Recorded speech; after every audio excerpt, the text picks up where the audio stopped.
Wa'lam annahu yajibu fi ruku'i alla yaqsida bihi ghairuh faqat.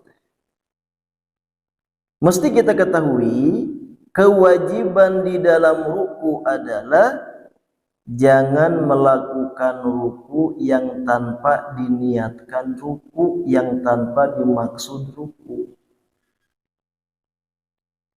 Kalau kita membungkukkan badan seperti gambarannya gerakan ruku, tetapi itu tujuannya bukan maksud ruku, maka itu tidak sah. Suatu contoh, walau hawa biqasdi sujudi tilawatin falama wasala al-hadar ar-raki'u anna lahu ayyajalahu an ruku'i lam yakfi bal yajibu ali al-qiyamu liyarka'a minhu. Misalkan di dalam sholat, ini misalkan gambaran dalam berjamaah, imam misalkan membaca suratnya surat As-Sajdah, yang dimana di surat As-Sajdah ada perintah untuk melaksanakan sujud, maka otomatis di situ ada yang disebut dengan sujud tilawah walaupun di dalam sholat. Imam membaca surat As-Sajdah, makmum sudah paham, biasanya ini suka sujud nanti pas bertepatan dengan ayat sajdahnya itu. Pas berhenti di ayat yang memberitakan sujud misalkan, padahal imam tidak bermaksud untuk melaksanakan sujud tilawah, hanya ruku saja.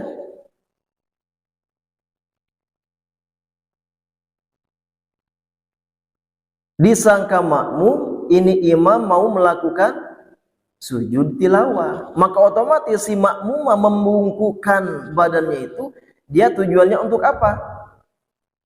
Untuk tadinya mau melakukan sujud tilawah, karena menyangka imam akan melakukan sujud tilawah karena rukunya itu setelah selesai atau berhenti di bacaan surat surat As-Sajdah di ayat yang diperintahkan untuk melaksanakan sujud. Sugan tarik sujud tilawah si imam teh, ternyata imam ruku. Nah, bagi si makmum itu tidak dimaksudkan untuk ruku dia. Si makmum tujuannya untuk apa? Membungkukannya itu tadinya mau sujud. Berarti melakukan rukunya itu si makmum dia tidak dimaksud untuk ruku awalnya.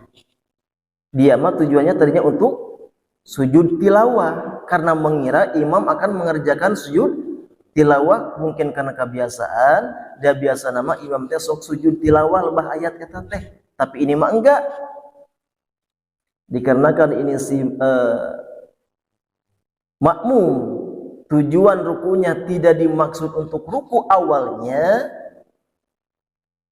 kalau mengikuti kepada imam itu bisa cukup bagi makmum, tidak mesti mengulang lagi kepada berdiri kemudian ruku yang kedua. Tetapi kalau tidak mengikuti kepada imam, dia sendiri yang sholat membaca surat As-Sajdah, pas berhenti di ayat As-Sajdah, tadinya mau apa? Mau sujud tilawah, tapi pas begitu pertengahan mau ruku agak malas, udah ruku aja lah misalkan. Nah, si rukunya itu tidak sah, mesti diulang lagi kepada tegak berdiri kemudian ruku diniatkan begitu. Ini saking wajibnya melakukan ruku itu diniatkan hanya untuk ruku saja, jangan diniatkan untuk yang lainnya. Ini kewajiban, ketentuan kewajiban di dalam ruku.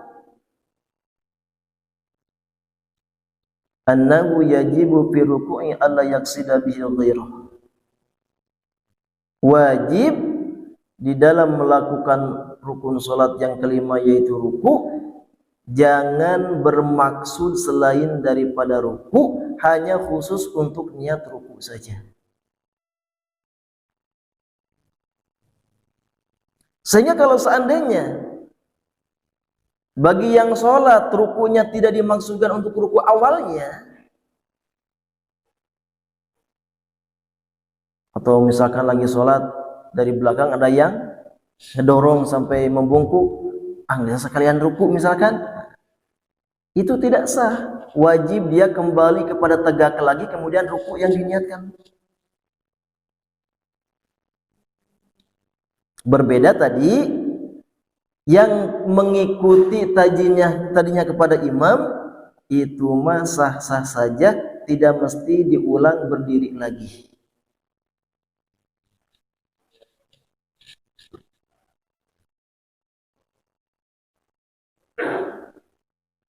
Wa yaktasiru 'ala dzalika al-ma'mum wa yakfi lil mutabi'ati. Wa qalu fardihi liqa'imin qadirin 'ala ruku'i mu'tadil khalaqati salimi yadayhi wa rukbatayhi ayyan haniya bi ghairi inkhinasin qadra bulughi rahatayhi rukbatayhi. Keparduan di dalam ruku, gerakan ruku minimalnya bagi orang yang berdiri dan dia mampu untuk melakukan ruku, dan juga jasmaninya, anggota badannya normal, tidak ada kekurangan, lengkap, dua tangan, anggota rukunya ada dalam kondisi normal, tidak ada lebih, tidak ada kurang, sebagaimana layaknya biasa begitu umumnya. Ayyan haniya, dia membungkuk bi ghairi inkhinasin, dengan tanpa inkhinas. Inkhinas itu dia membungkuk tapi naonnya celenge gitu kira-kira. Dia ruku tapi tidak rata begini, tapi bagaimana? Nah begini, naon disebutnya nyung kedang, naon disebutnya. Nah, nyung kedang.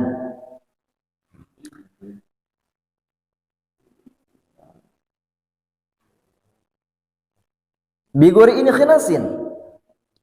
Segimana ukurannya? Qadra bulughi rohataihi rukbataihi, seukuran sampainya dua telapak tangan kedua lututnya, segitu.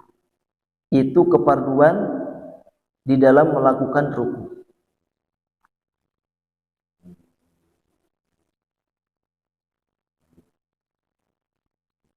Karena yang penting dia membungkuk, ngadongkokkeun jasadna sampai dua telapak tangan sampai ke mana? Ke lutut begitu. Itu keparduan minimal di dalam gerakan ruku.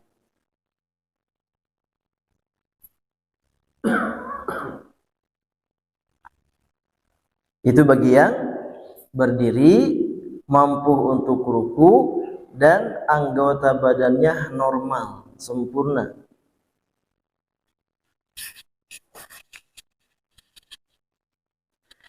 Wa maqaluhu liqa'idin bahwa ayyan haniya bihadzu hadi jabatahu ma amama rukbatayhi.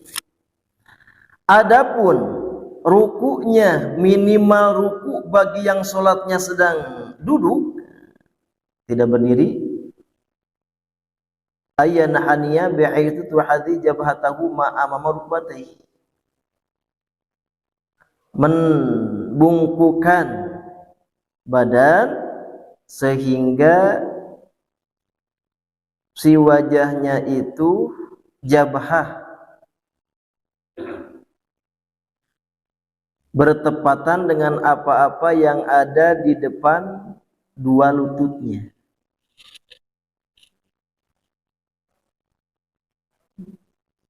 Sampai batasan depan lutut.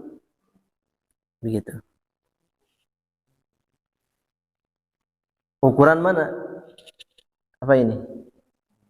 Keningnya. Keningnya sampai kepada batasan yang ada di depan dua lutut. Segitu. Itu paling minimal.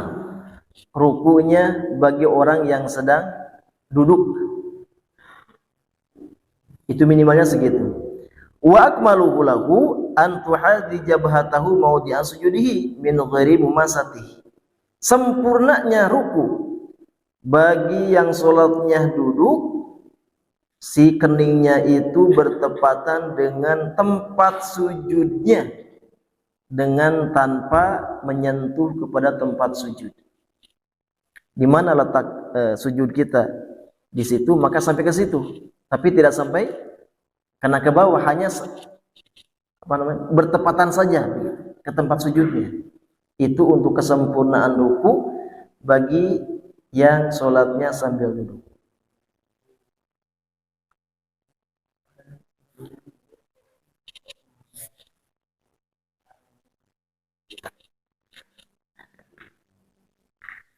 Ini bagi yang sempurna, tidak ada kekurangan. Berbeda ceritanya dengan orang yang misalkan karena kedua tangannya terlalu kepanjangan, agak lebih panjang atau kependekan, ya, itu mah ya senyampainya saja.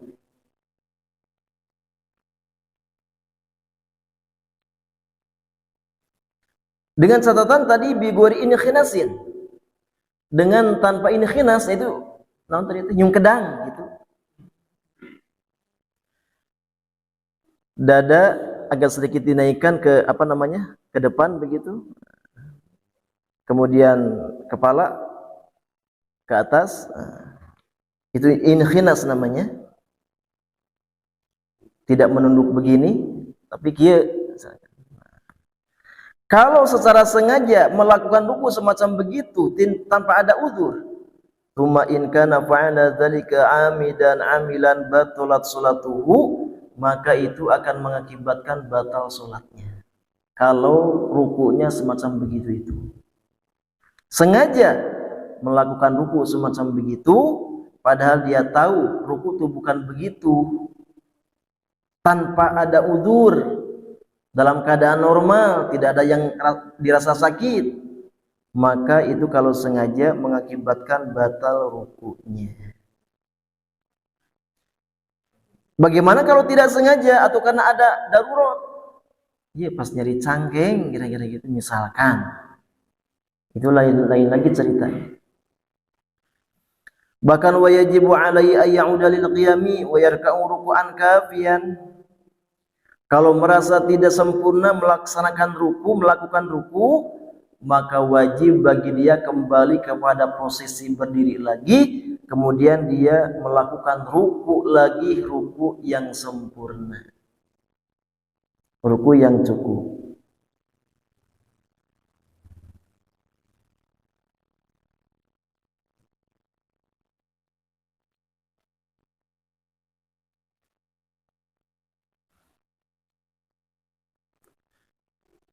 Itu ruku, ya, minimal gerakan ruku semacam begitu. Bagi orang yang berdiri dan yang duduk tadi dalam kondisi sempurna atau normal, anggota tubuhnya tidak ada kurang, tidak ada lebih. Tapi kalau memang ada kekurangan misalkan, ya itu mah inhania makduruhu sekemampuannya saja.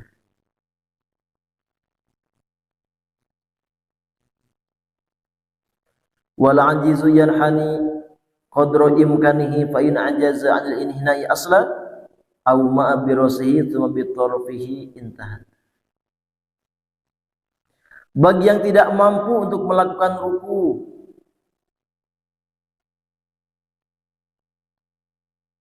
secara sempurna yang ditentukan tadi, maka lakukanlah ruku semampunya. Atau memang sama sekali tidak bisa, au ma'a birasihi, silahkan melakukan ruku dengan isyarat kepala saja. Itu pun tidak bisa juga, tsumma biturfihi, silahkan dengan mengisyaratkan ruku dengan kedipan mata, silahkan.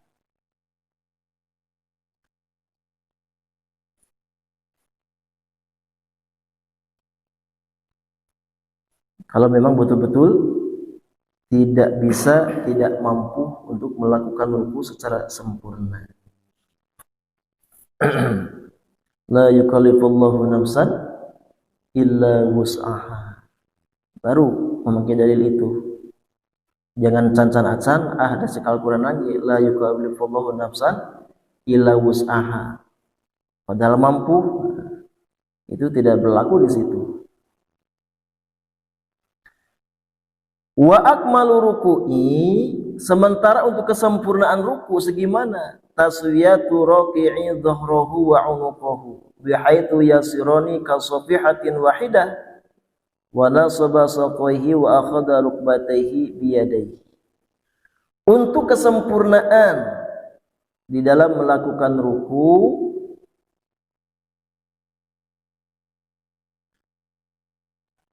tiga perkara.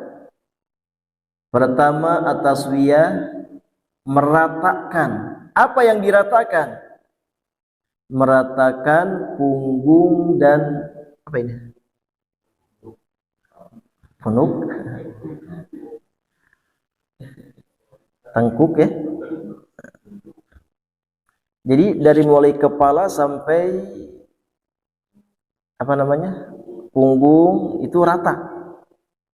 Kasofihatin wahidatin, seperti satu papan begitu, rata. Itu kesempurnaannya.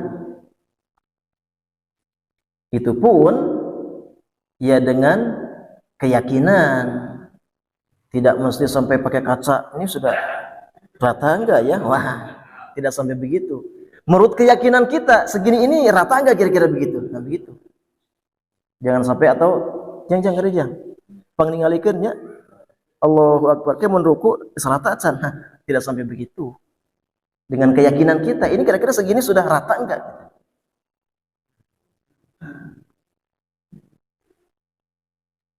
Kemudian yang kedua, kesempurnaan untuk ruku, an-nasbu, menegakkan. Apa yang ditegakkan? Saqaihi, dua kakinya, dua betisnya, dua betis dalam kondisi tegak. Tong dinaunkeun apa? Kadang-kadang si budak dengan ruku teh, si tuur dikumahakeun, lempeng we gitu tah, ditegakkeun, tegak dua betisnya. Kemudian yang ketiga, akhdhu, memegang. Memegang apa? Rukbatayhi yadayhi, memegang dua lutut dengan dua telapak tangannya. Itu kesempurnaan di dalam ruku. Wa huwa mandubun, posisi ruku semacam begitu itu merupakan kesempurnaan ruku, dan itu termasuk yang disunnahkan. Wa yukrahu tarkuhu, makruh melakukan ruku kalau tidak begitu. Makruh kalau tidak begitu melakukan rukunya. Ma'a tafriqi asabi'ihi tafriqan waston li jihatil qiblati li ana asyraful jihad. Di dalam ruku, si dua telapak tangan memegang dua lutut, itu si jari-jari tangannya itu direnggangkan. Begitu, dibuka. Tafriqun waston, dengan renggang atau membuka yang pertengahan, tidak terlalu renggang juga dan tidak terlalu rapat juga di dalam memegang dua lututnya itu, pertengahan.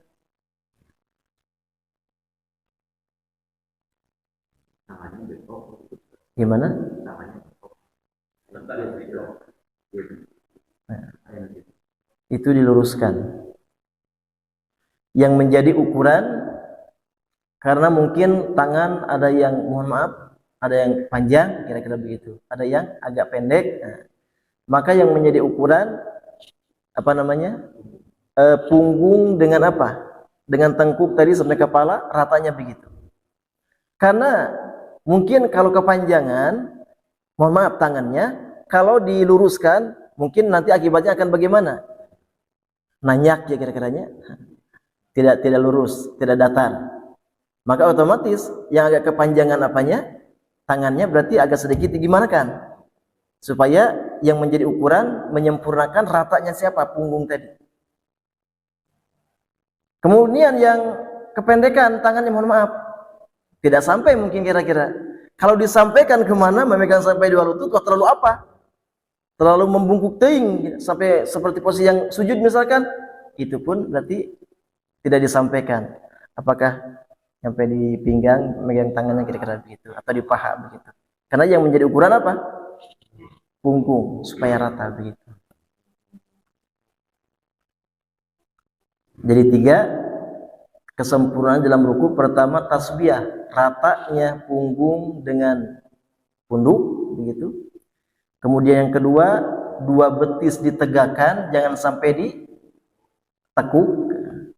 Kemudian yang ketiga, bagi yang sampai atau mampu memegang 2 tangan kepada 2 lutut. Itu kesempurnaan di dalam ruku. Kalau tidak begitu, itu hukumnya makruh.